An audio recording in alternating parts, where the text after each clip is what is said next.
So, ayun, good day sa lahat, lalong-lalo na sa ating mga newly on board LPT, no? So, ayun. So, congratulations at well, nagawa natin, no? Pagod, sakripisyo, pera, lahat ng effort is natuldukan natin. No, ngayong lumabas na ang result. Okay.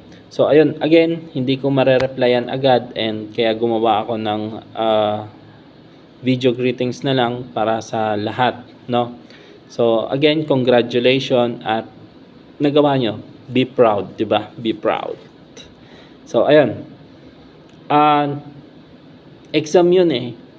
Hindi lahat papasa. May babagsak at babagsak talaga. Okay? So, pag bumagsak kayo, it doesn't mean na wala kayong alam. Hindi kayo natuto.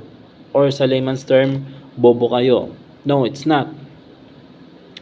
Siguro, nagkulang lang kayo sa effort, nagkulang lang kayo sa oras para mag-prepare ng mas maayos. Okay?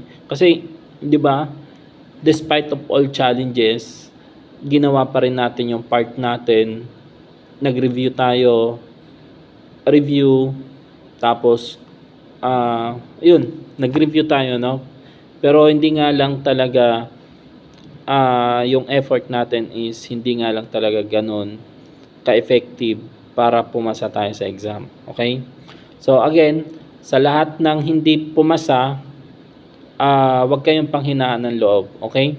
Move on agad. Move on. Okay? So, move on agad. Okay?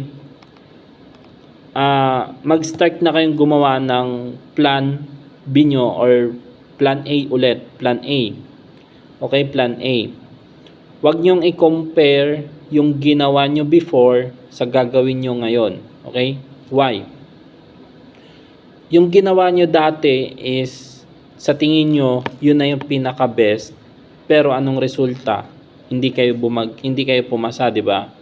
So, kung yung ginawa nyo before is uulitin nyo ulit ngayon, automatic yan, ang magiging resulta pa rin yan is babagsak pa rin kayo sa exam. Okay? So, sa lahat ng hindi pumasa, mag-strategize kayo. Baguhin nyo yung strategy nyo. Okay? Kung ano yung ginawa nyo before, kaya kayo bumagsak, wag nyo nang gawin ulit ngayong paparating na exam. Okay?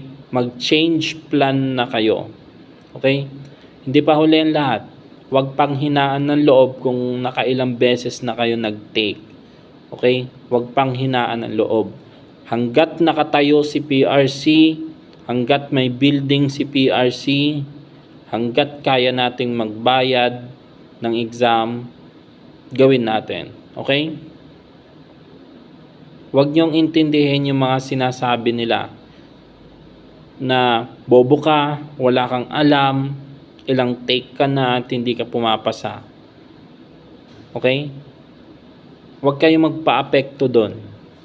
Pwede kayong magpa-apekto in a way na mas magiging motivated kayo.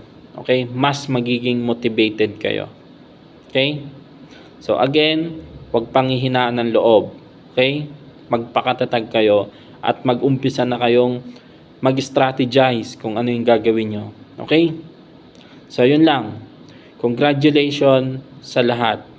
Pumasa ka man o hindi, congratulations pa rin. Okay? Thank you so much sa pagtitiwala.